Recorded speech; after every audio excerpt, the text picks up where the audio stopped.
to spend some time today and answer some questions about the protocol. I've had a lot of questions and comments lately. The first thing I think I want to address, which wasn't on the docket for today, but I'm going to say it anyway, is I had done a video saying that almost every person on the planet had too much insulin in their body.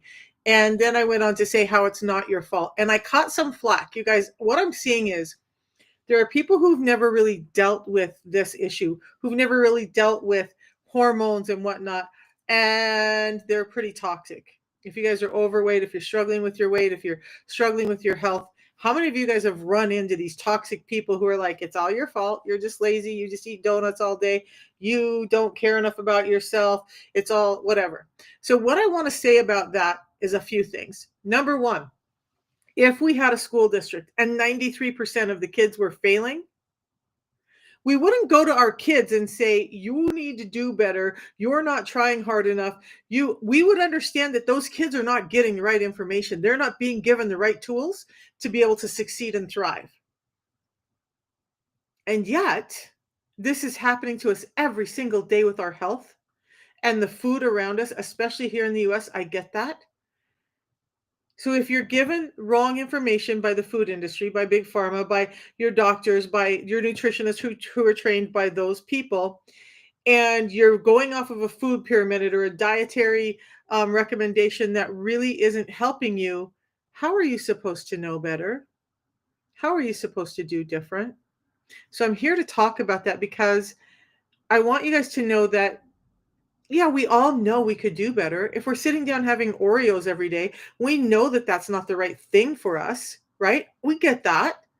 But what we also need to understand is that even some of the simple recommendations we get, and there's these big fights out there. Like, I'm going to be talking about a few of the things. Like, some people say saturated fats are really bad for you. Some people say, and that you got to eat the seed oils. And some people say that saturated fats are really healthy. And some people say that more than 1 teaspoon of sugar in your bloodstream causes this insulin resistance. And other people say the whole thing is a bunch of crap and it doesn't matter how much blood sugar is in your bloodstream. And so then you guys stuck in the middle, how are you supposed to know?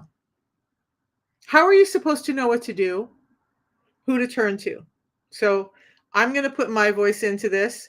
Hey, from India, Ayush. I don't know if I said it right. I probably didn't, but um, you guys, what I want to do is talk about from my point of view and why I have this point of view and give you some information, hopefully not to confuse you further, but maybe to clarify. See, I see how it's spelt, but I don't know that I can say it. It's Ayush. So I'm sure that I could type it into a Google translator and figure it out, but that's probably not where I'm at right now. Okay, so, but I see you and I appreciate you here. So what I want to do is give you guys some information on all of this. So understand that as we go through this, I am totally of the belief that it's not your fault. Yes, and I always say this, we have some culpability. Do we know that we need to get up and move more? Do we know that we shouldn't be eating all the time? And that's another one. How many of you guys have been told you got to eat smaller meals? You got to eat every 2 hours. You got to count calories. You got to do all of that stuff. Confusing, right? Is your head ready to blow off? Because mine was. So here's some truths. We do not need to eat every 2 hours. Our bodies were not built for it. That's part of the problem.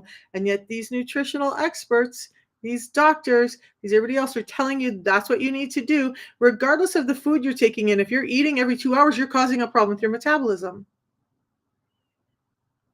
That's what I mean when I say it's not your fault.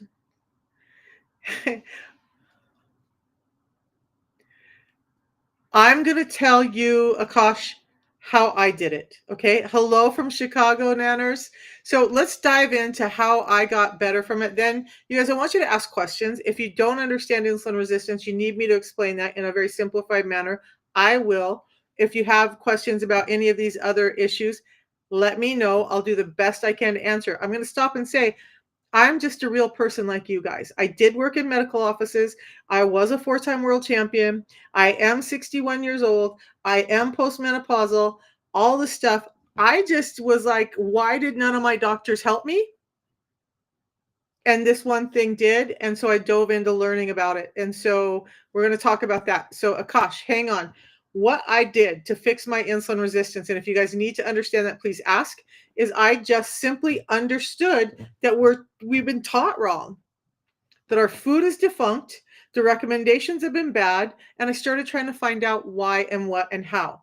So, what I do now is I do 2 drinks, a high quality yerba mate tea that's really concentrated, nothing else like it on the market, combined with a scientifically designed fiber that's a pre-meal drink. And both of them help regulate blood sugars, help make you more insulin sensitive, bringing your insulin levels down. They help you in a fasted state, staying full, keeping those blood sugars steady during a fasted state, keeping you building growth hormone, which is repairing your body and helping your other hormones, keeping you getting out ketones so that you can get your health back, because ketones, so let's talk about this part.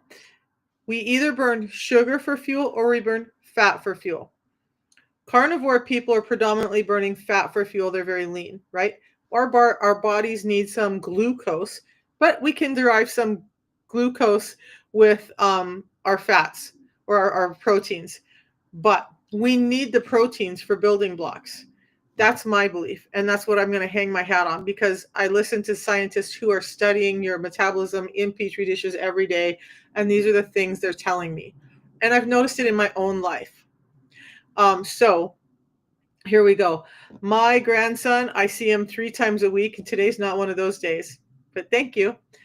So let's talk about it. This is what I do now, understanding that this is all because our foods have been unregulated. We've been given bad foods, even the organic foods that that that we the organic foods that we buy are devoid of nutrients, and they're devoid of fibers, and they've been pumped up with fructose and glucose. And this is part of why we're getting sick. So if the food industry has fundamentally changed our food, is it your fault that you're having these problems? Or is it the food that you've been given? If you put a bunch of freshwater fish in salt water, how long would you expect them to live? Not very long. And yet that's what's being done to us. So now what the system does that I talk about is simply this. And this is how I went from that to that, or over here, you guys. This is a good one of my customers over here. Is I drink 2 teas in a day. That's this yerba mate tea. And I'm going to explain yerba mate tea and why it's so important. And then this pre-meal drink. Now, the system comes with 1 pre-meal drink a day, designed to have it with your meal with the most carbs. I have it a couple of times a day because I like what it does for my gut, not just my blood sugars. So I have it with both of my meals. Sometimes I have it before bed. Sometimes I have it when I wake up in my fasting period. Guess what? Neither one of these, the drink, the tea or the pre-meal drink, break your fast for these purposes. Now, if you're like trying to do some spiritual water fasting, fine. This is not it. But if you're trying to fast for health, you're trying to get autophagy and cellular turnover, you're trying to get fat burning, you're trying to keep your hunger down and switch from burning sugar all the time, this stuff is amazing, and you can use it during your fasting window.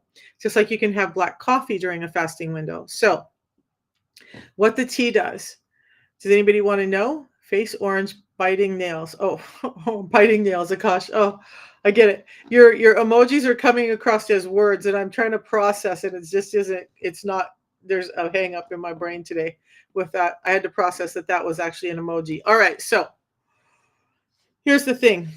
The tea goes through a very stringent process that allows it to be concentrated and purified to a higher level than any other tea on the market. So much so that it's been clinically proven, studied. We have universities and whatnot that have studied this. We have biophysicists who have studied this. What's happening with the tea? Number one, we've had short studies where they've given it to people, and within 30 days, their wellness score, how good you feel, how much anxiety you feel less of, how content you are with the world, and how, everything that makes your heart swell went up by 70% just by adding 1 tea a day. But the tea also increases your GLP-1, and that's a hormone that also gives you mental clarity and feelings of well-being and reduces oxidation and inflammation and helps you shed weight. It helps bring down your hunger, so it helps balance out those hormones that you guys hear, leptin and ghrelin all the time. Ghrelin, grr, you're hungry. Leptin, you're satisfied. So in an insulin-resistant body, those two things are very dysregulated. Ghrelin is overactive, so you're hungry all the time because it's been messed with by insulin. Leptin is underactive. So it's never telling you that you're satiated or full. The tea helps with that. The tea helps balance those.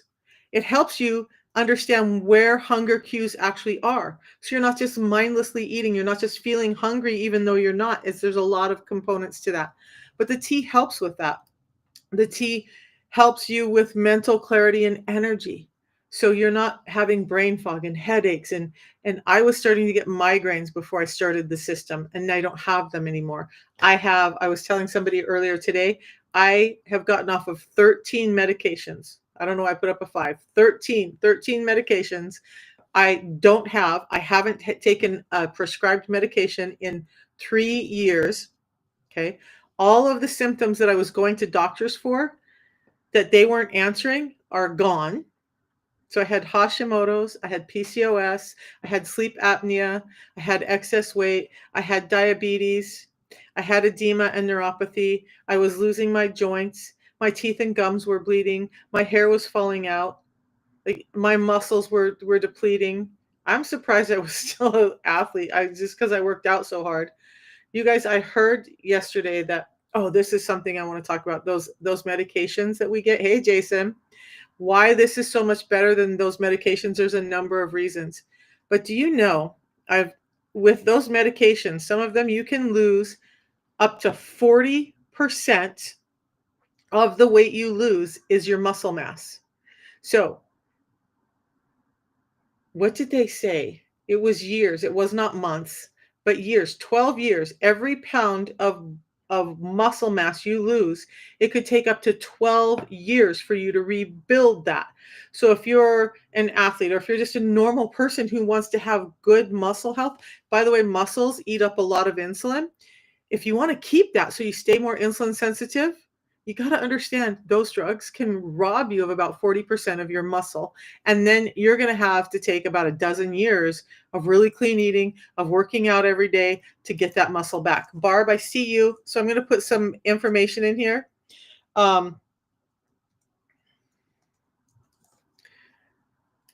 Okay, so that's my landing page. Um, you guys, when you get to my landing page, the top link is the protocol that I'm using, but there's also a couple of other things. There's all the platforms I'm on. So if you want to come back and watch, if you're on TikTok and you're like, I ain't got time for this right now, but I want to hear what she says, go back to my Facebook or my YouTube and listen to this later. Or if you feel like you missed something. But there's also a way to get a hold of me via WhatsApp. And why WhatsApp? Because you can contact me from anywhere in the world. We are in over 60 countries worldwide and it's encrypted and safe for both of us for you to contact me through that platform. That link is in there as well. So you can contact me via WhatsApp and get your answers that way. Love to talk to people before they start so that they know that this is the system for them, because I really think that it is for most people. So let's talk about that a little bit too. In 2018, how many years ago is that? 7 years ago, right? There was a study that said 88% of us are metabolically unhealthy. Just 6 years later, that number, and no, it's 4 years later because that was in 2022. In 2022, a similar study was done and it said that we are now 93% of us are metabolically unhealthy. Okay, what does that mean? That means you have an insulin problem. When I'm talking about insulin resistance, I'm talking about heart disease. I'm talking about kidney disease. I'm talking about liver disease. I'm talking about pancreatic failure. I'm talking about edema and neuropathy, headaches and brain fog.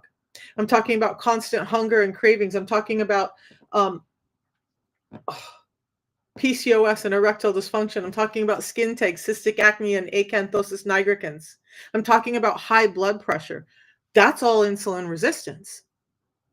Okay, so if insulin resistance is at the root of metabolic disease and disorder, us being unhealthy, and it's leading to 95% of all of our chronic illnesses today, don't you think it's something we should learn to address? Now, they don't address it because it's easier to give you a pill and tell you to take that pill and not teach you why you're sick and not teach you that the food recommendations they've given you are wrong and not teach you that eating every 2 hours isn't the thing to do. Because what happens if you're not eating every 2 hours, you're not buying their stuff, they're not making as much money. And you guys, I get all excited about this stuff, but a big truth everybody needs to know: big food, big pharma, same families. One makes you sick, the other gives you pills, you get more sick, and it's a big circle. So, do they want to tell you the truth that you don't need to be eating as much? That you don't need to be eating those bagged, boxed, barcoded foods? You don't need to have snacks all day. You don't need to take a 2-hour trip and bring 40,000 snacks and 20 juices in your car for your kids? They don't want to tell you that that's actually making your kids ill when you do that. So, what we need to understand is that we've got to get healthier, and we need to understand that even when we do our best, it's really difficult because the food industry has changed everything and we're just not getting the nutrients we need. So and this is one of the things I love with this, you guys, is that this system is giving me back nutrients. So how did I go from 275 pounds to losing 55 pounds, a little more, and keeping it off for 4 years in menopause with other issues like Hashimoto's and PCOS? I did it by just simply putting back nutrients into my system so that my system could work for me in the way it's meant to. Okay. How did I lose all of that weight? How did my friend lose all of her weight? How did I reverse my edema and neuropathy, get rid of diabetes, get my blood pressure under control, and more importantly, throw away 13 medications? This system. I was talking this morning with another friend, and we were talking about kidney disease. That's been a big one for us lately. Insulin resistance is a key driver in kidney function decline. Joey. Yeah, I wanted to talk to you anyway, Joey, because you asked me a bunch of questions about PCOS. So let's answer some questions about PCOS. Female pattern hair loss.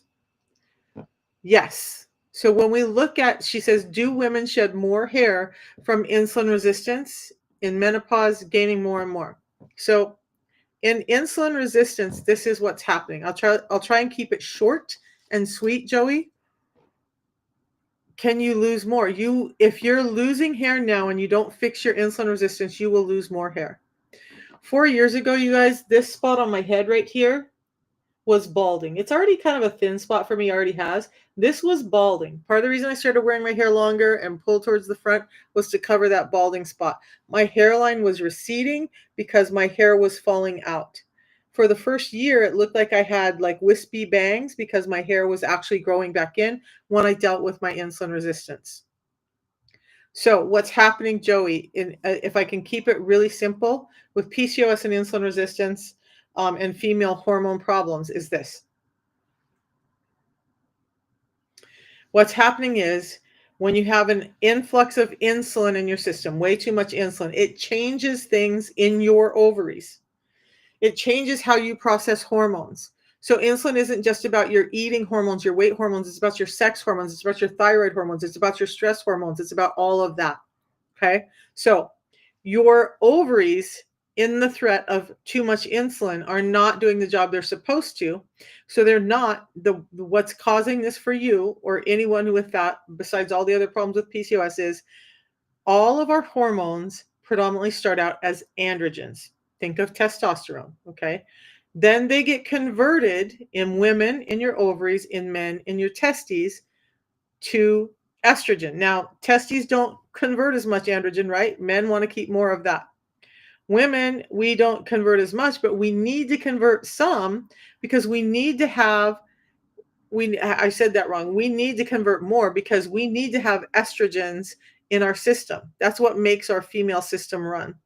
But with insulin resistance, it's blunting that conversion. Oftentimes, you're not converting enough testosterone into estrogen. Now, what happens is you have too much testosterone, you're losing hair on your head, you're gaining hair on your face, you're having cystic acne, you're having weight gain, and you're having some mood disorders. All because you have high levels of insulin that are causing insulin resistance. And this system that I talk about every day, this helps fix the insulin resistance with real food products. It doesn't interfere with medications. Doesn't, you know what? I heard somebody, one of my good friends say this morning, and I loved it. The side effects to this. Anybody want to know what the side effects to this are? You guys ready? Weight loss, better energy, satiety, better cellular health, better hormone health. Those are the side effects of this. Now, it doesn't interfere with other medications. So if you're on a diabetic medication, if you're on a kidney medication, if you're on any of that stuff, that's fine. It doesn't interfere with that. The biggest thing that you will see, in all seriousness, is that this, because you're not used to this amount and type of fiber, it's not just that you're adding in extra fibers, the specific fibers that are going to help with blood sugar regulation, this may give you some tummy cramps. Why? Because if you haven't been exercising your stomach, if you haven't been getting in enough fiber, your stomach is weak and it's tired. And so it's like if you haven't gone out and done squats or walked or anything like that for a while, your legs are going to feel sore in a few days, right? And the more you squat, the more they're going to feel sore until they hit a turning point. They're like, oh, okay, we're getting stronger. Now we don't need to have that pain anymore. That's kind of happening in your tummy. You're exercising your gut that has not been worked out in the way it's supposed to. By the way, when you're not working out your gut, what's happening is you're holding on to food in your gut. It's not passing through like it should. Your intestines are weak. You're getting more of that sitting in your gut rotting. And then you're getting sicker and sicker and sicker because that rotting food is causing inflammation in your gut and that leaches out into the rest of your system. Your intestines, um, for square foot, is the biggest internal organ you have. Okay. When it's sick, every other system gets sick. And autoimmune disease doctors are now talking about how they're finding that every autoimmune disease starts with inflammation, and they're linking more and more and more of that to illness in the gut. So if you're suffering with autoimmune diseases and you even want to have a better chance of feeling better, I'm not going to tell you it's going to cure them. But if you want to have a better chance with them, like psoriasis, I have a person who has had psoriatic flares all her life, started the system, has not been having psoriatic flares because the inflammation in her body has reduced. Have tons of people with Hashimoto's, whose Hashimoto's hypothyroiditis got better. Okay. People who had kidney disease, stage 3, stage 4, stage 5 kidney disease, came back from it by using the system, addressing insulin resistance. People with fatty liver, fasting, fiber, protein, fats, you start to clear that liver out. Get rid of the sugars. Your liver is not fatty because of fats. I'm not going to say it entirely because seed oils, this is one of the big things they talk about, right? Joey, were you on yesterday when I talked about seed oils? Because I'll recap some of that for you. Seed oils are causing fatty liver, but the predominant cause for fatty liver is too much sugar and especially too much fructose. Fructose, the only place it can really be stored and processed is in your liver. So when you're taking in high amounts of sugar through fruits, but why am I trying to especially fruit juices, which have no fiber to slow them down, they get packaged up and stored in little glycogen packages and they get put in your liver and they start making your liver fatty. 5 to 10% of your liver, if you have more than that, you have a fatty liver. What happens when you have a fatty liver? You start seeing cirrhosis and you start having liver failure problems.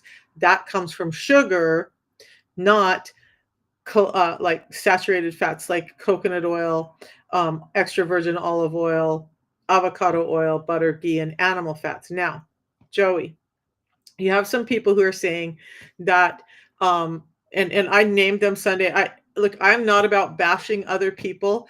I will talk about them in generality today because I'm not one of those bullies that's on the web like putting everyone else down. But There's one of them that is known to go out and bash everybody else and say that, seed oils are good for you. Soda pop isn't bad for you. Saturated fats are killing you. Why? That person, I did a bunch of research this weekend because I just didn't care before, but I had some questions. So I went and researched, and there's actually a lawsuit against that person for not disclosing that they're linked to the American Beverage Association and food industry, and they're actually getting some money from that, and they're not disclosing that when they tell you that seed oils are healthy for you. They're not telling you that when they're saying that soda pop is good for you. Casey and Callie Means talk about how the soda pop is being forced to be delivered on food stamps because they pulled the race card. So they said, if you don't, we're going to go in and we're going to talk about how discriminatory it is to not allow certain groups of people to have this soda. And so they pushed it through, and that's how some of that got through. Now, seed oils. Let's talk about seed oils, and I'm going to talk about the difference between saturated fats and seed oils. But I want you to know that this system, by the way, Joey, one of the things is that for me, right. So let's talk about that. So many people, a couple of them are saying that saturated fats actually cause insulin resistance. Let's talk about why they're saying that and why this system allows you to have the healthier saturated fats and actually become more insulin sensitive. If you have a diet high in carbohydrates, especially those bagged box barcoded ones, and you add a lot of fats to that, you're already inundating your system with carbohydrates. So your system wants to burn sugar or it wants to burn fat. If your system is overloaded with sugar, it's not ever going to switch over to burning fat. Okay. So if you're having high amounts of sugar and then you add high amounts of fat, that fat's going to get stored and it's going to cause problems. So there is some truth to the fact that we need to get the sugars down. Does it mean you have to be a Puritan and never have a cake, a cupcake, a cookie, a piece of bread ever again? No, it doesn't. We just need to slow down how much the sugar is getting into your system and slow down how often we're eating it. Okay. Now, if you do that, your insulin receptors are starting to act more normally. So why do I say all of this? Insulin, remember, is an anabolic hormone. It wants things to store. It wants to build things up. It wants to keep you holding on to all of that. So, and it's also driving you to crave more and more sugar. Sugar feeds insulin. Insulin is there to deliver the sugar to the cells of the body. It gets the sugar to the cells. It acts like a key and unlocks the door and allows the sugar in. When you're constantly flooded with sugar, you're constantly drowning in glucose. And then you throw fat in on top of it. And you're just pushing the fat away because you're like, I got to get clear of the sugar first. So when you do that, when you're doing high amounts of both, yeah, it's a problem. But you get the sugar down and you understand that saturated fats, do you know you need saturated fats for your hormones? Okay. You're talking about hair loss. You're talking about some of those other things. To build healthy sex hormones, you need some healthy fats. We're being fed omega-6 oils like the seed oils, the clear oils in plastic bottles, because it's cheaper to produce. It's made of waste products. Okay. It's mass marketed. You're being told it's healthy for you, and it's not. Now, one of the people that you talked about, Joey, that were saying that saturated fats are causing a problem, remember, they're also vegetarian. So that means that the predominance in their diet is carbohydrates. You have 3 macronutrients in your food: protein, fats, and carbohydrates. If it's not a protein, like your animal meats, and it's not a fat, it is a carbohydrate. Now, there are some carbohydrates that have a little bit of protein in them. I get that. But when you're eating that type of diet, you're not getting near as much protein. You're getting a whole lot of carbohydrates. And remember that today's food has been so modified that we're not getting the amount of fiber we need in. And what does fiber do? Fiber protects us. It's like a prophylactic. It's like a time release capsule for sugar. But even the natural foods we're eating, unless you're getting heirloom seeds and buying them, from people who are growing heirloom, organic, whatever, you're getting more sugar from that than you should. Now, when you're getting high amounts of glucose and not enough fiber to protect you from those, enough variety of fiber, you're also blunting your nutrient uptake. When insulin is staying high, it starts to slow down how much of these nutrients we can get in. Now, nutrients are already 40 to 70% less, even in our raw organic foods, than they were 50 years ago because of our farming practices, because of modification. So now you take someone who's eating a plant-based diet, and I'm not, but I just want you to critically think. If that's the diet you choose, amen, hallelujah to you, do what you need to do, right? If that's how you thrive, you thrive. So if you're predominantly plant-based, yeah, maybe saturated fats are not good for you because you have a higher load of glucose in your system day to day. And so those two don't work well together. Okay. If you are midline like the rest of the world and you're eating some carbohydrates, you're eating some protein, you're probably not getting in enough fat of the right kind. And the right kind is going to be in that diet, saturated fats. Omega 6s. Why are seed oils? Again, the one person says they're healthy. Again, remember that they're funded by the food industry. But seed oils, this is the thing with seed oils. They have a high amount of linoleic acid in them. Linoleic acids create inflammation in the system that saturated fats don't cause. That inflammation in the system then starts to spike insulin resistance. Okay. So now omega 6s, and we're highly imbalanced in today's diet. We're getting in way more omega 6s than we should. We're not getting in enough omega 3s, which are your saturated fats. Okay. Long chain saturated fats.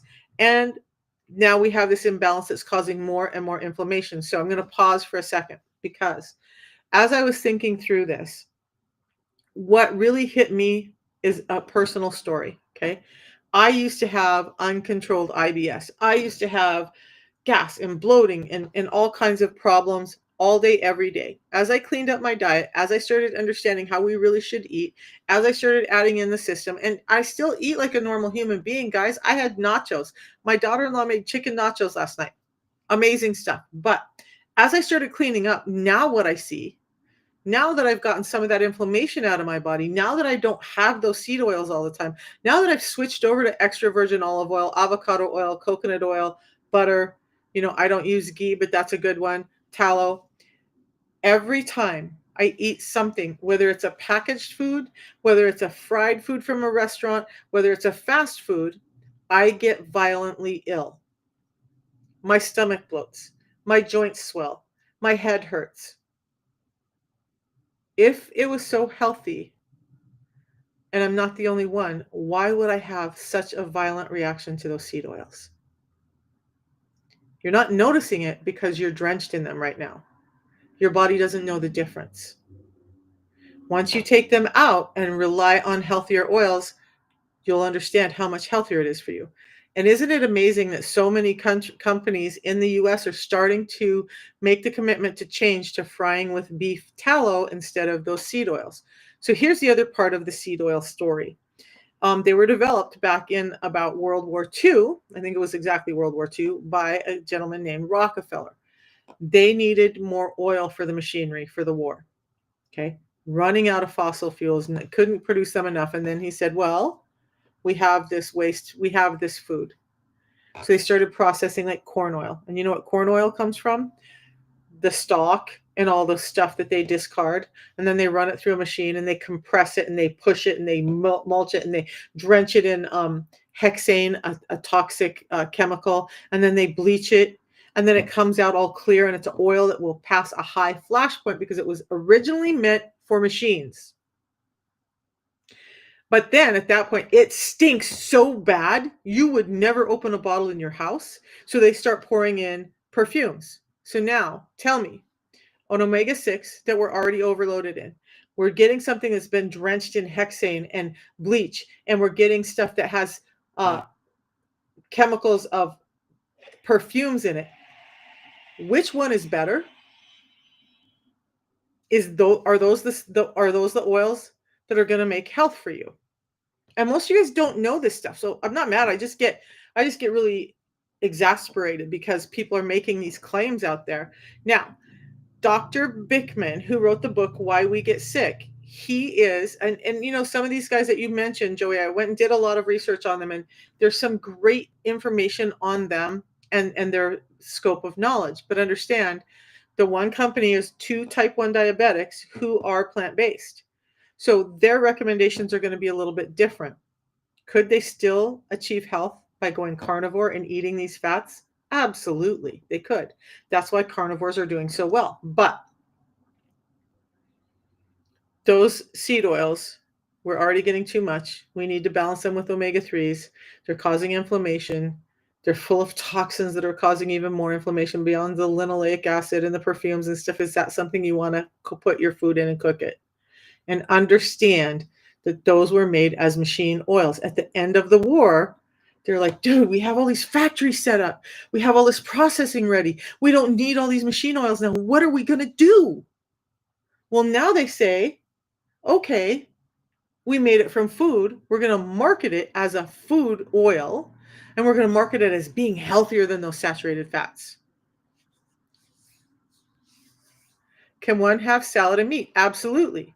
Veggies and red meat? Absolutely. What you don't want to do is a ton of starches and grains and red meat. Okay. Eggs, toast, avocado. Well, maybe not so much the toast all the time. What I have for breakfast is generally like a no nitrate sausage or some kind of meat, some eggs. I do have toast on occasion, not gonna lie, and some avocado. Yeah, just try and skip the toast every once in a while. Okay, portion size. Do you have to choose plants or fat? So plants again are it depends on the plants. If you're eating plants that are higher in the glycemic scale, they're going to deliver more sugar, and then you have to be more careful with your fats. And what I'm talking about and what they're talking about is high amounts of saturated fats. You cook in fat, use the same amount you would normally cook in. I use butter all the time. I go through a couple of containers of butter every month. Okay. I fry in butter. I add butter to the stuff that I cook. I love the flavor of it. I love what it does for my body. If I'm doing a protein shake, which I rarely do, I'll add some MCT oils or I'll add some um, cream cheese or cottage cheese or avocado to get the fats up because we need fats and protein together. Okay. You need fiber and plants together. The problem is you're not getting enough fiber for most of your plants. So that's why we add in the pre-meal drink, especially when you're having that toast. Why does everyone say we're conspiracy people and doctors don't speak of Rockefeller? No, keep asking. And yeah, let's think about it again. Let's go back, Joey. And I don't know if I missed comments over here. Jenny, thank you for the loves. I saw those. I didn't pause to say that. I love you so much. Thank you, thank you, thank you. All right, so let's talk about it. If you have a food industry that's trying to sell you food, and as a result of all the food they're selling you and telling you got to eat every 2 hours, and they're giving you this crud that they know is making you sick, and they partner with their family members who are giving you medications to fix it, why would they want you to know the truth? Love them or hate them, I absolutely love that RFK is in and is going to fix things for us as much as he can. Because we're being made sick because of the lies of people who are trying to make money off of our illness, off of us not knowing, off of teaching us the wrong things. And that's exactly what I started this out with, was it's not our fault. Because just like you said, we're being told we're conspiracy theorists and, oh, that lady's crazy and, oh, that's the wrong information. Do you know that this whole fat thing started with Ansel Keys over 70 years ago? Do you know there was no one scientific study that based his claims? He made a supposition and everybody ran with it. And Rockefeller stopped right in and said, hey, Ansel Keys says fat is bad. So guess what? We can sell these omega 6s. And better yet, fat's what flavors your food. So if we take that out, we can sell more of the sugar. They're going to crave more food because fat is satiating. Fat keeps you full. And in an industry that's trying to sell you more food, do they want you full all the time? No, they don't. They absolutely do not. So they're gonna try and give you food that you're gonna want to eat every 2 hours, that you're gonna keep finding that is creating some kind of illness. You get a pill and you get more sick, and you get another pill and you get more sick, and you get another pill. 13 medications I was on. Not one of them was helping me. They were cycling me through trying to figure out how to save my life. And you know what saved my life? Getting off of all of those and doing this system. Is milk okay? Charlotte, for me, in my knowledge and what the metabolic scientists I follow say, yes. But make sure that you're drinking whole milk. Reduced fat milk, those things, it's a lot of glucose. You're not getting all the nutrients that you need. I never buy fat-free cottage cheese, sour cream, any of that. Everything I buy, I make sure it's the full fat version. And I don't drink milk a lot. If I'm going to add any of the dairy product, like in my soups, in my protein shakes, in my it's whole cream. That's what I use. I don't drink milk at all. I use whole cream, whole fat sour cream, whole fat cottage cheese, real cream butter with no additives. Are there people doing just plants on my system? Yes. So, well, actually, there are some. And then can I tell you a story about a woman who's a pescatarian? So she had she was a vegetarian. She was actually a pescatarian. So she ate mostly vegetarian, allowed herself some fish. Okay. She bought everything from the Whole Foods market. She created everything at home. She didn't buy anything packaged, boxed, any of that. She was very, very careful. Small, vibrant woman, but she struggled with about 10 to 15 pounds that she wanted off her body. And she had some other things that she knew she was struggling with, mental health and whatnot. And she started the system, gave up on it, and then 4 years later came back to it. And you know what she found? Not only did she drop the 15 pounds, she dropped 20 pounds, and she had to start eating more because her body was finally getting nutrients and thriving. And this is a woman who was just allowed, she basically ate vegetarian, just had some fish once in a while. So dairy, yeah, if you have autoimmune, then I would say stay away from as much dairy and cheese, but more importantly, stay away from sugar. If you have autoimmune disease, there's no better time to say, I need to get the sugar out of my system. Okay. Inflammation, inflammation, inflammation. But seed oils are going to cause more. In my opinion, I'll have to go find studies, Joey. My opinion is that seed oils are going to cause more inflammation in an autoimmune person than milk or dairy products that are full fat. Okay. Hard cheeses are better than soft cheeses.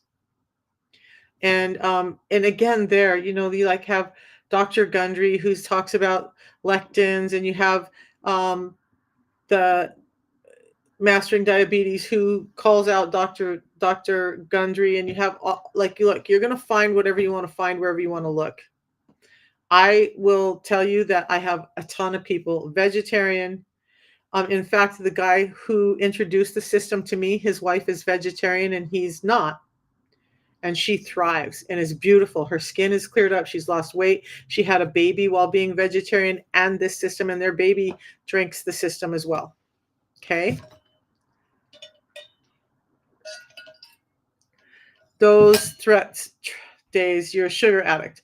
So you're a sugar addict oftentimes because your insulin is so dysregulated, because your body knows sugar and it doesn't know proteins and fats. Okay. So, the sugar begets cravings for sugar, begets cravings for more sugar. Okay. So not only do you have a high insulin level that's creating this cycle that says, I have a lot of insulin because I ate a lot of sugar. And if you're really insulin resistant, what's going to happen is the insulin is going to deliver that sugar to your system right away.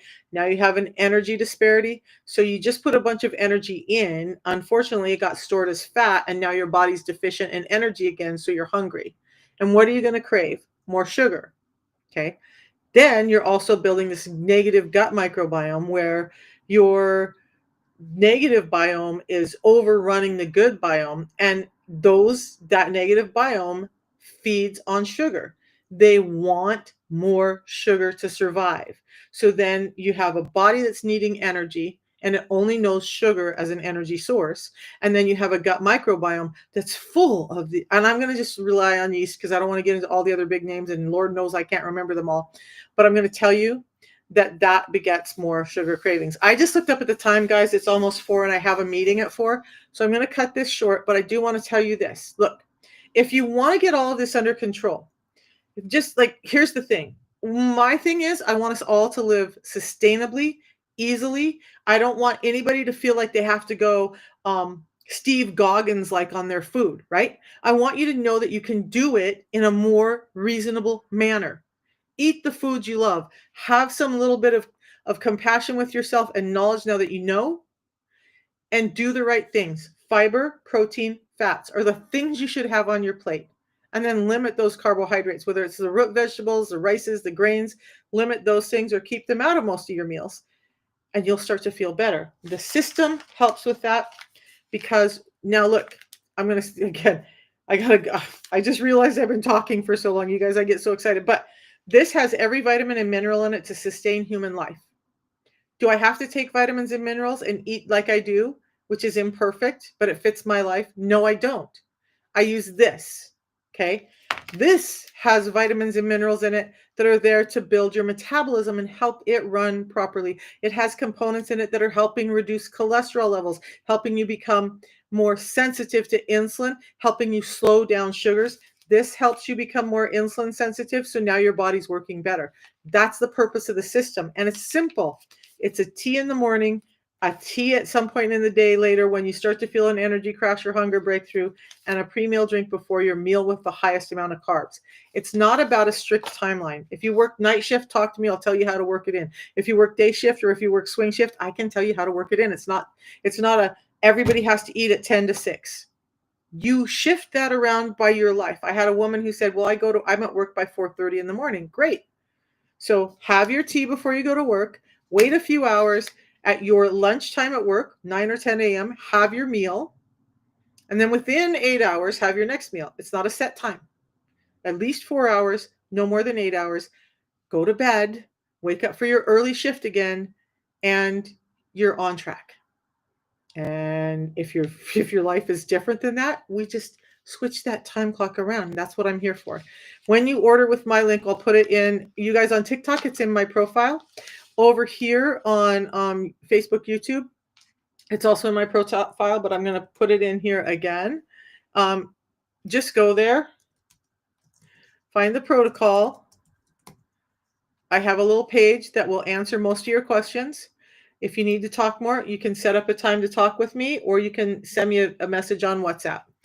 Joey found me and messaged me on WhatsApp. We've been having some conversation and I answered a lot of her questions. Hopefully I gave you some good answers. I'm going to go. We'll see you guys tomorrow or maybe later tonight. But I appreciate you all. And I appreciate Jenny. I love your support. Joey, thanks for all the questions. You guys, if you have questions, ask them. I will come back and answer. See you tomorrow.